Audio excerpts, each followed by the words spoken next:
Bien, Efesios 4, 7 al 12 dice así: pero a cada uno de nosotros fue dada la gracia conforme a la medida del don de Cristo.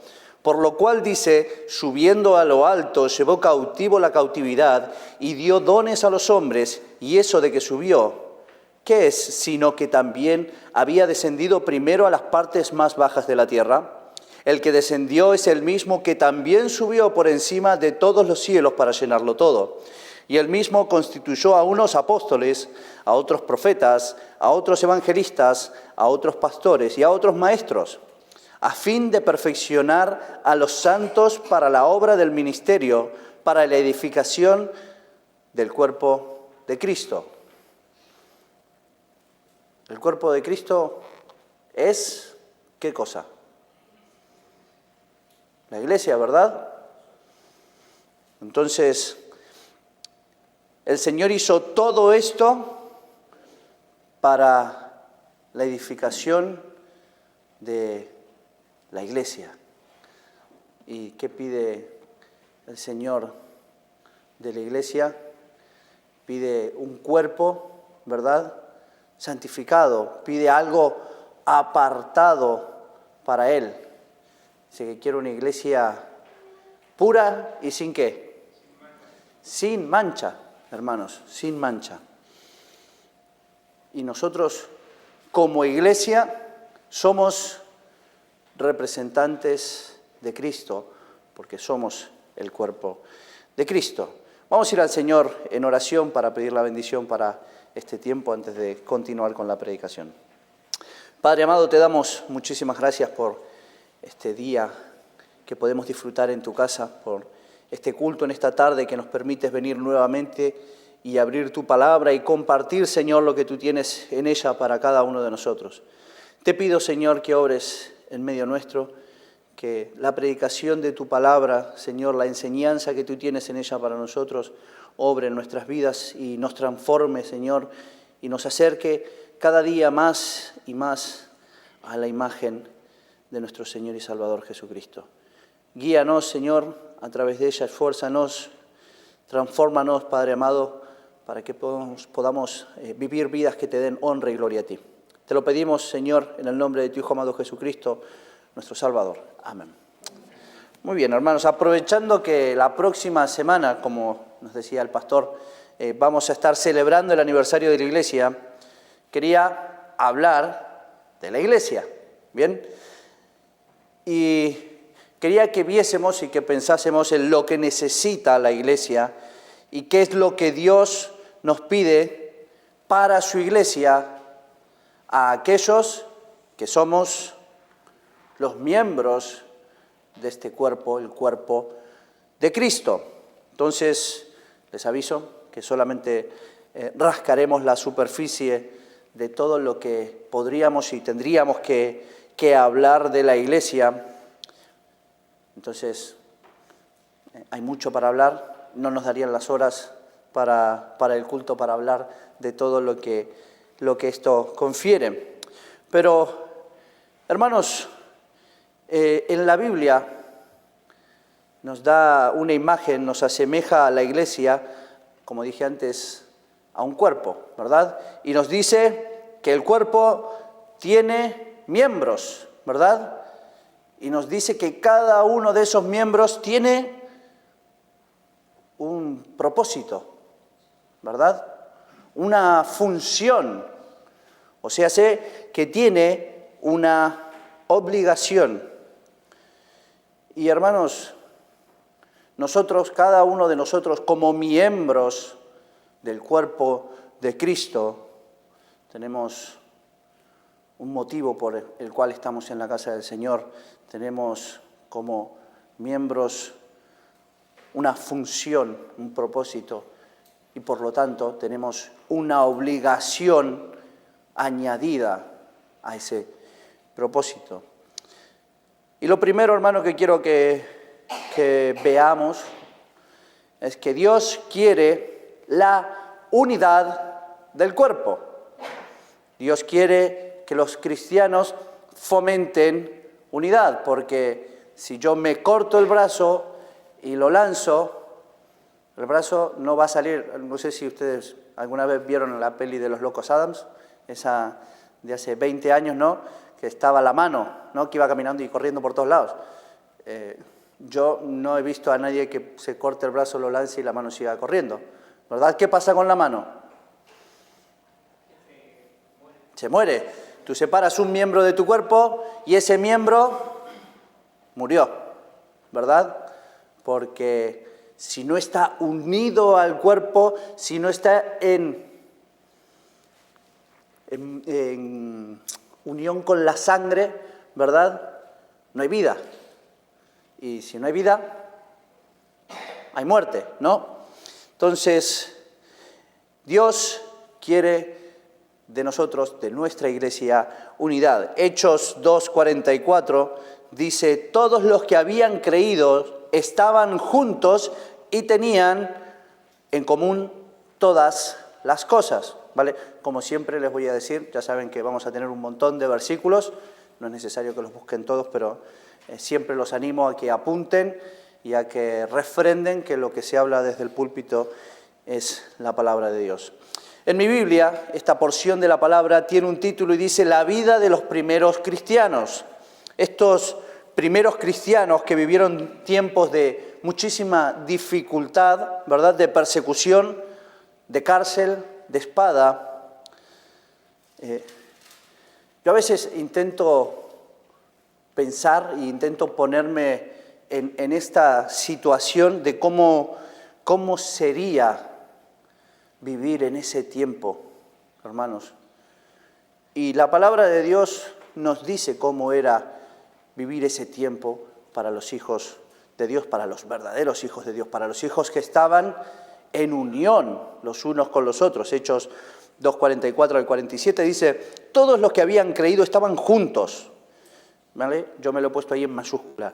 Dice, y tienen en común todas las cosas, y vendían sus propiedades y sus bienes, y los repartían a todos, según la necesidad de cada uno, y perseverando unánimes cada día en el templo, y partiendo el pan en las casas, comían juntos, con alegría y sencillez de corazón, alabando a Dios y teniendo favor con todo el pueblo, y el Señor añadía cada día a la iglesia a los que habían de ser salvos. Y hermanos, yo les pregunto, ¿qué es lo que a ustedes más les llama la atención cuando leen esta porción de la palabra de Dios? ¿Vale? Los invito a que sin miedo y sin vergüenza, con sinceridad, me digan qué es lo que más les llama la atención de esta lectura. ¿Alguien se anima a decir algo? ¿Nadie? ¿No?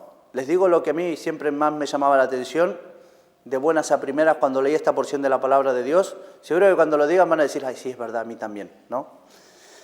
A mí me llamaba poderosamente la atención la falta de apego a lo material que ellos demostraban tener. Y hermanos, estos hermanos, estos primeros cristianos, claro, vivían un tiempo en el cual sus vidas pendían de un hilo, porque eran cristianos y como cristianos estaban en contra de lo que mandaban muchas de las leyes de sus tiempos. Y como les decía antes, hermanos, esta gente vivía persecución, los encarcelaban, los mataban a espada a los que tenían suerte, a los que no los apedreaban, los quemaban, ¿no? Claro, esta sensación de pérdida fácil de la vida pone en valor lo realmente importante. Y estas personas, muchas de estas personas, habían perdido por completo el apego a lo material, ¿vale? Y claro, me llamaba la atención, siempre me llamó la atención cuando leo esta porción de la palabra de Dios, que vendían sus casas y sus bienes y lo compartían todo, ¿vale? Nos queda claro que no lo hacían todos, porque nos dice que partían el pan en las casas, o sea que algunos mantendrían sus casas, iban y compartían el pan en las casas de uno, o sea que las puertas de las casas de los hermanos estaban abiertas para ir y compartir, porque tenían todas las cosas en común, porque su vida eran sus hermanos, era su iglesia, porque el que era el sentido de las vidas de cada uno de ellos era su Dios y su salvación. Y hermanos, ese amor, ese fervor que sentían y que compartían tenía un efecto en el mundo, en el tiempo en el que se encontraban. Nos dice la palabra de Dios que el Señor añadía cada día a la iglesia los que habían de ser salvos. Porque, hermanos, el motivo de sus vidas era Dios. La razón de levantarse cada día era Dios. Por eso estaban dispuestos a despojarse de lo que tenían, porque para ellos no había nada más importante que su Dios. Y a veces, a pesar de las dificultades, a pesar de todo lo malo que podemos creer ver en alguna de estas porciones de la palabra de Dios, vemos que en realidad tenían alegría y sencillez de corazón, como dice y como refrenda la palabra de Dios, y todas las cosas en común. Entonces, hermanos, estas personas disfrutaban de compartir porque compartían lo que habían aprendido de Dios. Colosenses 2, del 1 al 17, dice: porque quiero que sepáis cuán gran lucha sostengo por vosotros y por los que están en la Odisea. ¿La Odisea qué era? ¿Qué era la Odisea? Una iglesia, ¿verdad? Entonces, está hablando de unos hermanos. Dice: y por todas las cosas y por todos los que nunca han visto mi rostro, para que sean consolados sus corazones, unidos en amor, hasta alcanzar todas las riquezas de pleno entendimiento, a fin de conocer el misterio de Dios el Padre y de Cristo, en quien están escondidos todos los tesoros de la sabiduría y del conocimiento. Y esto lo digo para que nadie os engañe con palabras persuasivas, porque aunque estoy ausente en cuerpo, no obstante, en espíritu estoy con vosotros, gozándome y mirando vuestro buen orden y la firmeza de vuestra fe en Cristo. Por tanto, de la manera que habéis recibido al Señor Jesucristo, andad en Él, arraigados y sobreedificados en Él y confirmados en la fe, así como habéis sido enseñados, abundando en acciones de gracias. Y hermanos, las acciones de gracias, ¿para quién son? ¿Para el que las hace? No, son para los que las reciben. Si yo hago algo bueno, ¿no? Hago algo que puede disfrutarse, ¿es que solamente lo voy a poder disfrutar yo? No, hermanos, lo vamos a poder disfrutar todos, ¿verdad?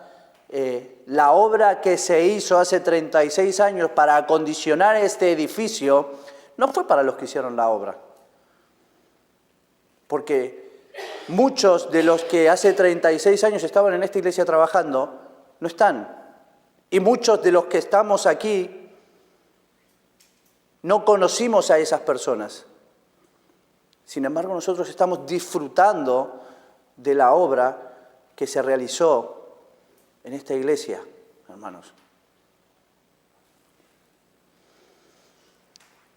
Y Pablo se gozaba al saber de que estos hermanos de la Odisea se mantenían en orden y firmes en la fe, y de cómo andaban confirmados, dice, confirmados en la fe, en lo que habían aprendido. Y hermanos, lo que habían aprendido era a mantenerse unánimes. Lo que habían aprendido les servía porque lo habían aprendido de algo que no cambia y es de Dios. Eso es lo que me lleva a nuestro segundo punto, la unidad en torno a la palabra de Dios. La palabra de Dios tiene que ser nuestra mayor unión, debe ser nuestra mayor unión, y si no es así, debería ser nuestra mayor unión, porque es lo que nos da el conocimiento y el entendimiento, hermanos, y no sé si todos ustedes lo saben, pero entendimiento y conocimiento no son lo mismo. ¿Lo saben? ¿Lo saben? Dice la RAE, el conocimiento es el acto consciente e intencional para aprender cualidades del objeto y primeramente es referido al sujeto, el quien conoce, él, el que conoce. Pero lo es también a la cosa, que es su objeto, el que se conoce, ¿verdad? Entonces, el entendimiento, dice, se trata de la capacidad que tiene la mente de una persona para discernir cómo se relacionan entre sí las partes formativas o aspectos informativos de un asunto y lo que lo integra. Es la capacidad de un sujeto para aprender. Así que, hermanos, no es lo mismo que ustedes tengan conocimiento a que entiendan el conocimiento. Y muchos están en una iglesia, muchos entran por las puertas de una iglesia teniendo conocimiento, pero sin tener entendimiento. Muchos entran y llenan su mente de un conocimiento, pero el conocimiento, hermanos, no da salvación. La salvación viene de entender lo que te están enseñando. Hermanos, esto no es poca cosa. Efesios 4, 17 y 18. Esto pues digo y requiero en el Señor, que ya no andéis como los otros gentiles que andan en la vanidad de su mente, teniendo el entendimiento entenebrecido, dice la palabra de Dios. Ajenos de la vida de Dios, por la ignorancia que en ellos hay y por la dureza de su corazón. Hermanos, estas personas que están en el mundo, que se creen muchos intelectualmente superiores, ¿verdad? Pero que niegan a Dios y la verdad de la palabra de Dios, tienen el entendimiento entenebrecido, porque, hermanos, viven ajenos a la vida de Dios, porque ignoran al Creador, ignoran a Dios. Los gentiles tienen falta de conocimiento, ¿verdad? Como tienen falta de conocimiento, pues evidentemente tienen falta de entendimiento, ¿no? Pero, ¿y qué de aquellos que tienen conocimiento y tienen falta de entendimiento? Y hermanos, hay una cosa que tenemos que entender, que en la palabra de Dios tenemos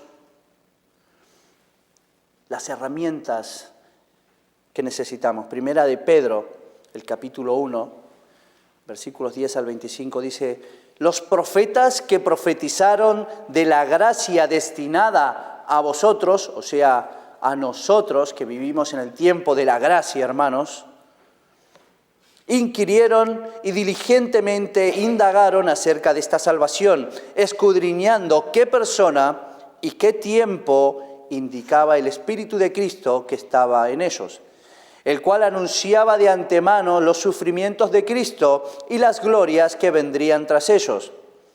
Dice el versículo 12, hermanos, y lo tengo aquí subrayado: A estos se les reveló que no para sí mismos, sino para nosotros, administraban las cosas que ahora os son anunciadas por los que os han predicado el Evangelio por el Espíritu Santo enviado del cielo. Cosas en las cuales anhelan mirar los ángeles.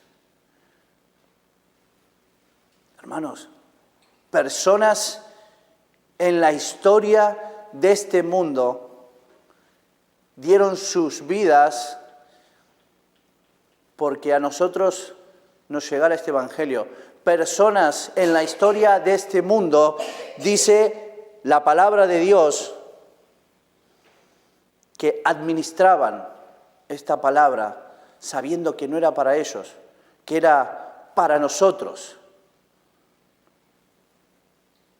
sabiendo que no iban a poder disfrutar de lo mismo que estamos nosotros disfrutando hoy en día,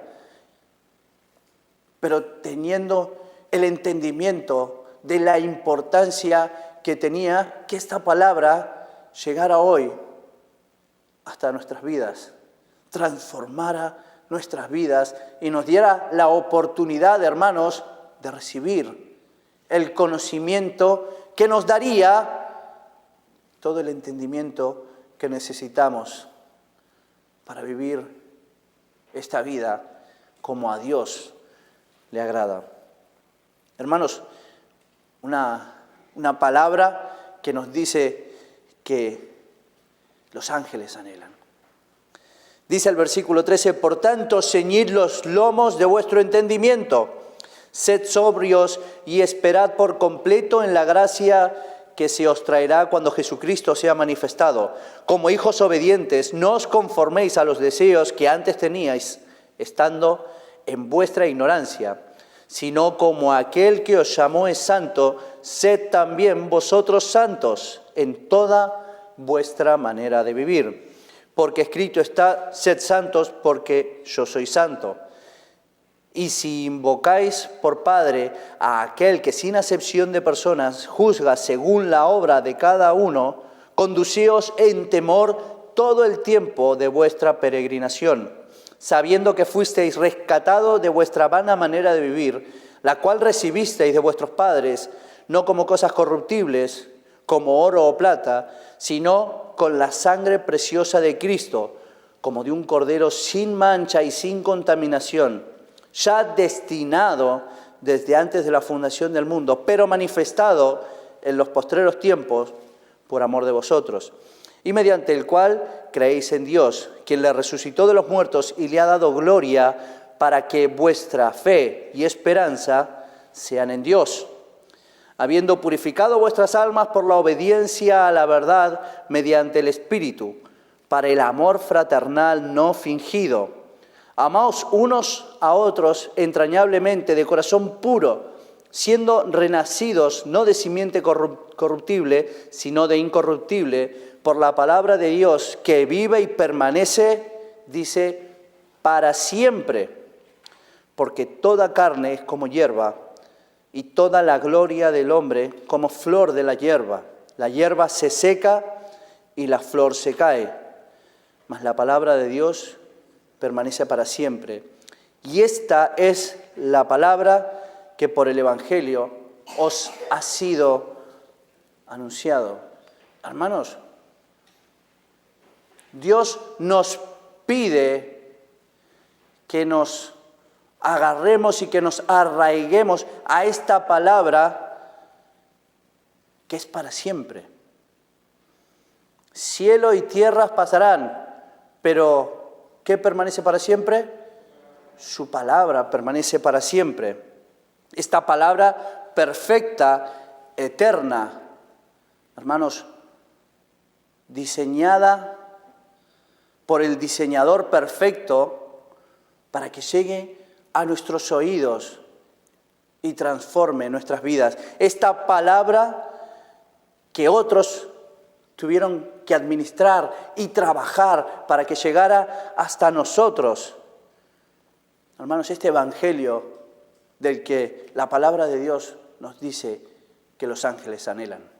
Los ángeles que ven a Dios y ven el amor que tiene Dios, no retardando su palabra, como algunos creen, sino teniendo que, hermanos, paciencia, ¿verdad? ¿Para qué?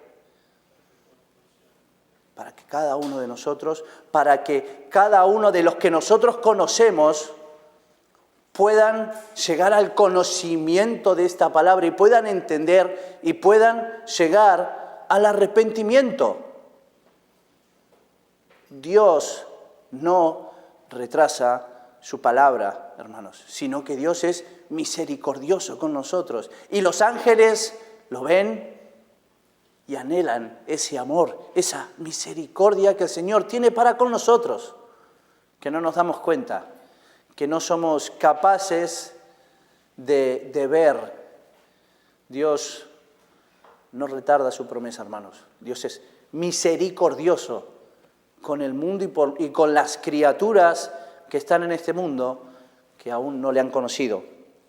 Colosenses capítulo 3, versículos 16 y 17 dice: la palabra de Cristo more en abundancia en vosotros, enseñándoos y exhortándoos unos a otros en toda sabiduría, cantando con gracia en vuestros corazones al Señor, con salmos e himnos y cánticos espirituales. Y todo lo que hacéis, sea de palabra o de hecho, hacedlo todo en el nombre del Señor Jesús, dando gracias a Dios Padre por medio de Él.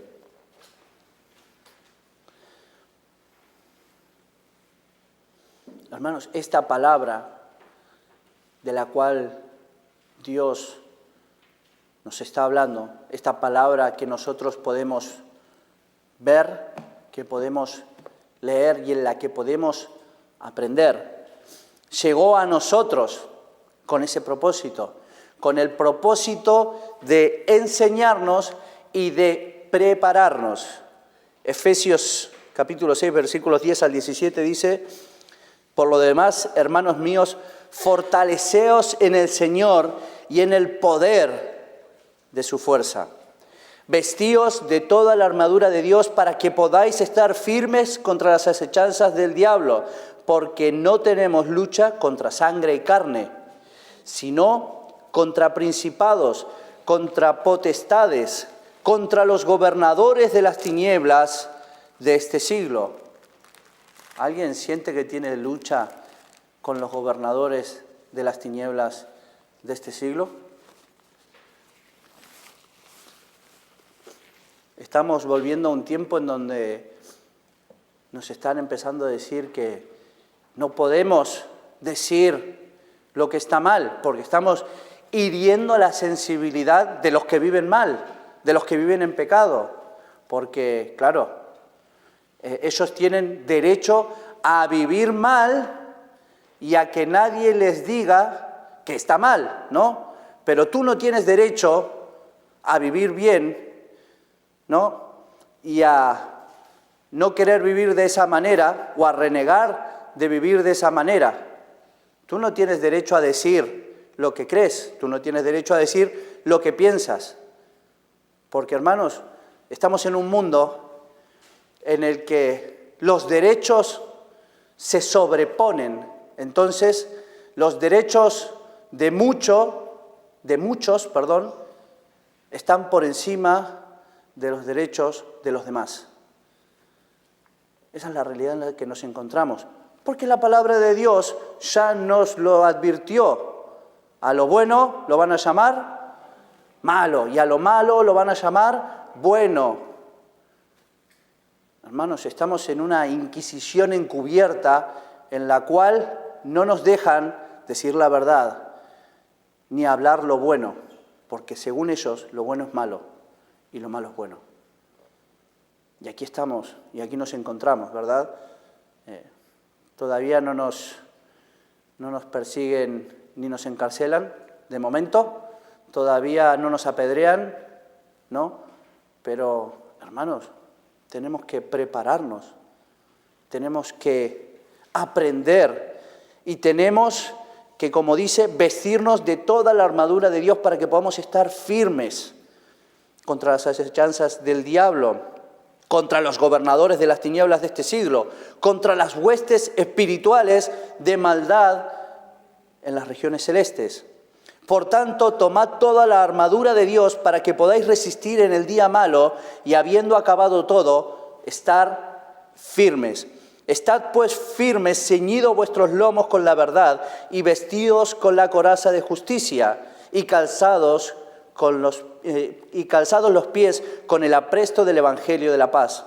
Sobre todo, tomad el escudo de la fe con la que podáis apagar todos los dardos de fuego del maligno, y tomad el yelmo de la salvación y la espada del Espíritu, que es la palabra de Dios.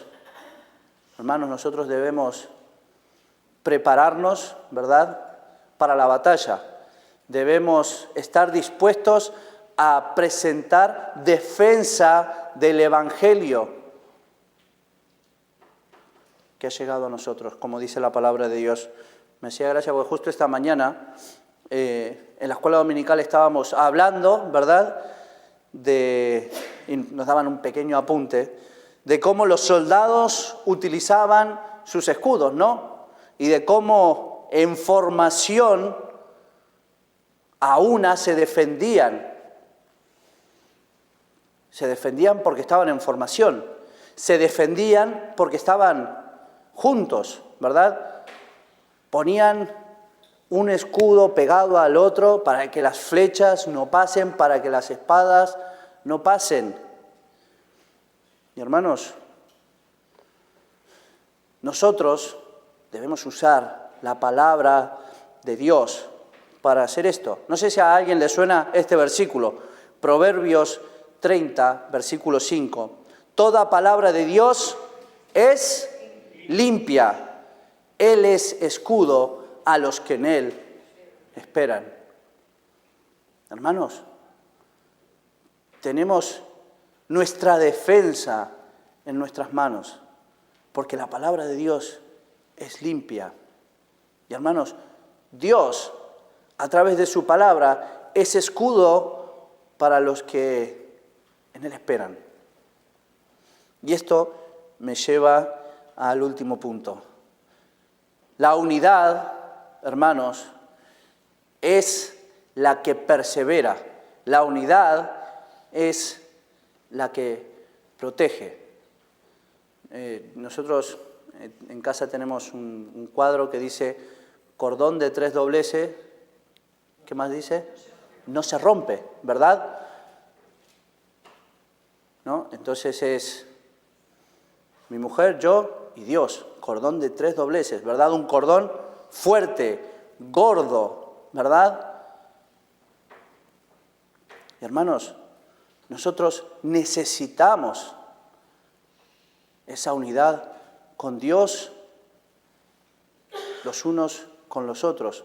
Dios es el que realiza la unidad en la iglesia. Lucas capítulo 17, versículos 11 al 19. Voy a llevarlos a un versículo que a mí me gusta mucho y hace muchísimos años lo utilicé para una predicación. Lucas 17, 11 al 19 dice: yendo Jesús a Jerusalén, pasaba entre Samaria y Galilea, y al entrar en una aldea le salieron al encuentro 10 hombres leprosos, nos dice, los cuales se separaron de lejos y alzaron la voz diciendo: Jesús, Maestro, ten misericordia de nosotros. Cuando él los vio, les dijo: id, mostraos a los sacerdotes.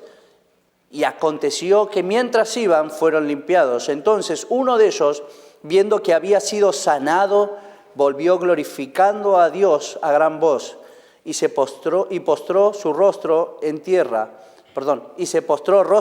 a sus pies, dándole gracias. Y este era samaritano, nos dice la palabra de Dios. Respondiendo Jesús, dijo: ¿no son 10 los que fueron limpiados? Y los 9, ¿dónde están? No hubo quien volviese y diese gloria a Dios, sino este extranjero. Y le dijo: levántate, vete, tu fe te ha salvado. Esta porción de la palabra de Dios, hermanos, siempre me deja pensando en cuántos, son así, que vienen a Dios pidiendo a Dios, buscando ayuda, y en cuanto reciben lo que creen que necesitan, desaparecen. Y yo me hago esta pregunta, hermanos, y esto es muy triste pensarlo. ¿Cuántos de nosotros somos así tantas veces delante de nuestro Dios? ¿Cuántos de nosotros vamos delante de Dios pidiendo lo que creemos que necesitamos y en cuanto Dios nos lo da, nos olvidamos quién fue el que nos lo dio? ¿Cuántos de nosotros? Y seguro que en proporción no es 10-1. De estos 10 leprosos, solamente uno, cuando se dio cuenta de que había sido sanado, fue a postrarse a los pies del que le había sanado. Y fíjense, hermanos, que ¿a quién mandó a los leprosos ver? Al sacerdote, ¿no? ¿Dónde estaría el sacerdote? En el templo, ¿no? En la iglesia. Id y mostraos al sacerdote, ¿no? Estoy limpio, sacerdote. Ya puedo ser parte de la iglesia. Ya no estoy contaminado. Hermanos, una vez que nosotros somos limpiados, somos aceptos para venir a la casa del Señor. La pregunta es, ¿queremos venir? ¿Queremos estar en la casa del Señor? Y hermanos, no sabemos qué fue de los otros, pero sí que sabemos que este fue salvado por su fe. Y esta razón es el peso que tiene que hacernos entender de la importancia, hermanos, de estar en nuestra iglesia. Es que si estamos en la iglesia, hemos sido sanados, hemos sido limpiados, hemos sido salvados. No estamos aquí por casualidad. Estamos aquí porque alguien lo hizo posible. Alguien hizo posible que nosotros hoy podamos ser parte de la iglesia. Y ese es nuestro Salvador. Voy a pedirles en Santiago 19:20, dice, estos son los últimos versículos de memorización de este año, ¿vale? Y quiero que tengan en cuenta esto.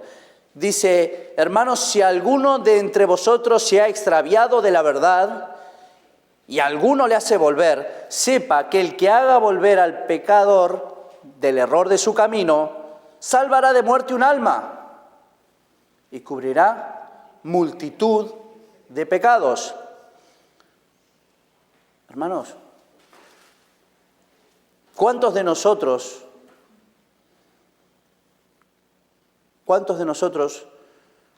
conocemos a alguien que se ha apartado de la verdad? ¿Cuántos de nosotros podríamos salvar a un hermano en esta condición?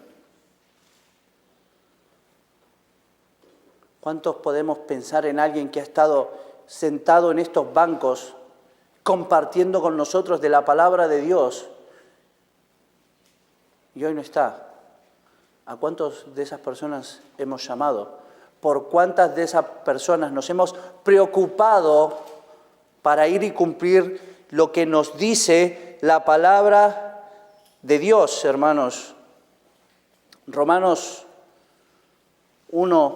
12:3 dice, digo pues, por la gracia que me es dada, a cada cual que está entre vosotros, que no tenga más alto concepto de sí que el que debe tener, sino que piense de sí con cordura, conforme a la medida de la fe que Dios repartió a cada uno. ¿Saben por qué digo esto? Porque a veces creemos que que estamos muy ocupados, que lo que tenemos que hacer es muy importante, que lo que nosotros tenemos que hacer es más importante que ir en busca de ese que se extravió de la verdad. Y hermanos, Santiago 4:17 dice, al que sabe hacer lo bueno y no lo hace, le es pecado.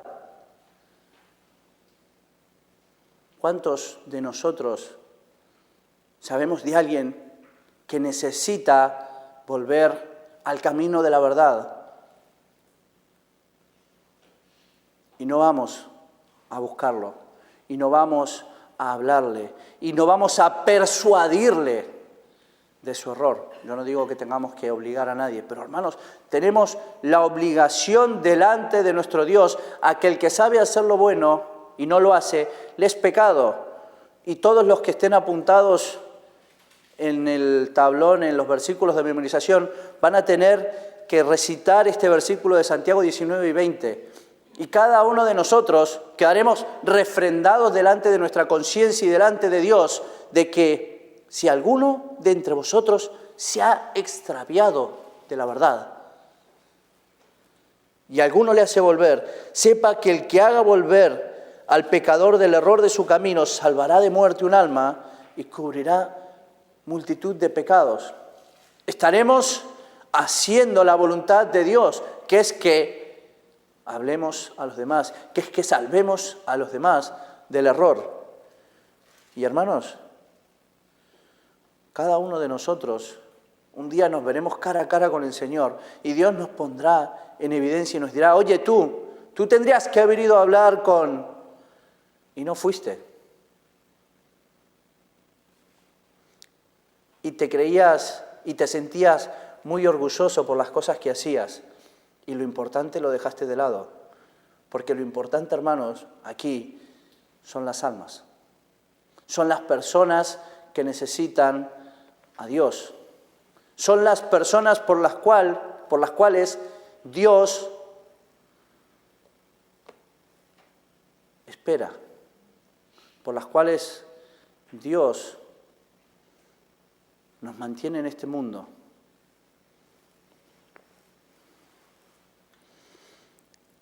Pero, hermanos, a veces creemos que es por cuestión de edad, ¿verdad? Que somos muy jóvenes. A veces creemos que es por falta o por no tener el conocimiento, ¿no? A veces creemos que ese es el trabajo del pastor, creemos que es el trabajo del predicador, creemos que es el trabajo del profesor de la escuela dominical de ir y hablar. No. Ese trabajo es de cada uno de los que tiene el entendimiento y ve que hay otro en el error. Y hermanos, para esto, para ir y hablar con otros, lo único que necesitamos es convicción de fe y de salvación. Saber quién es tu Salvador. Lo único que necesitas para sacar a otro de su error es saber quién es tu Salvador y explicarle lo que está haciendo en tu vida. No necesitas elocuencia, no necesitas grandes palabras, solo necesitas la verdad. Y si tienes el conocimiento y el entendimiento de saber que estás en la verdad, lo tienes todo de tu parte. Romanos 1:16 y 17 dice, porque no me avergüenzo del Evangelio, porque es poder de Dios para salvación a todo aquel que cree, al judío primeramente y también al griego, porque en el Evangelio la justicia de Dios se revela por fe y para fe. Y nos dice, mas el justo por la fe vivirá. Hermanos, Dios es el poder que necesitamos para hablar. Dios es la elocuencia. Dios es la inteligencia, no nosotros. Nos dice, mas el justo por la fe vivirá. Y quizás nos deberíamos preguntar si esta fe que decimos tener en nuestra vida. Y si no es así, tenemos que preocuparnos, porque la palabra de Dios nos dice en Marcos capítulo 3, versículo 24, si un reino está dividido contra sí mismo, tal reino no puede permanecer. Y si una casa está dividida contra sí, tal casa no puede permanecer. Y si Satanás se levanta contra sí mismo y se divide, no puede permanecer, sino que ha llegado a su fin. Ninguno puede entrar en la casa de un hombre fuerte y saquear sus bienes si antes no lo ata. Y entonces podrá saquear su casa.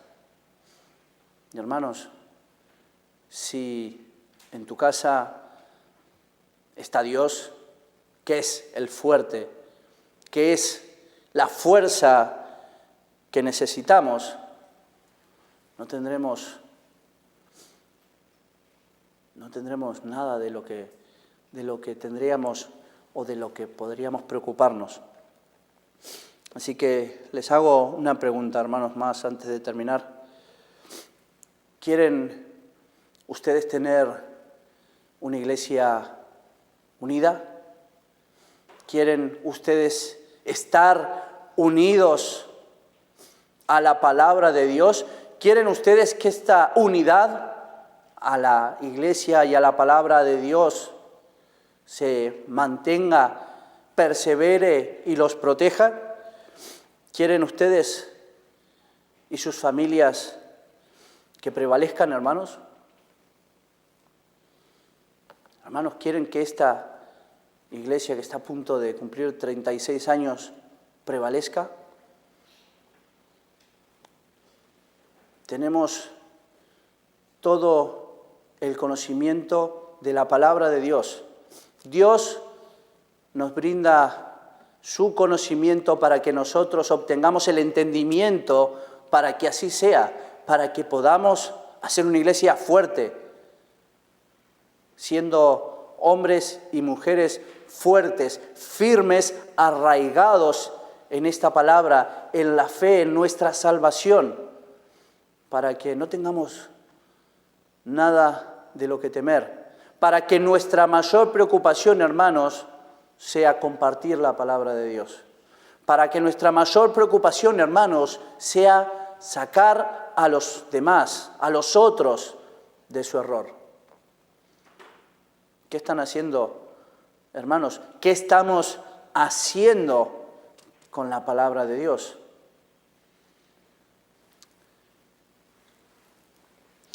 Colosenses 2:6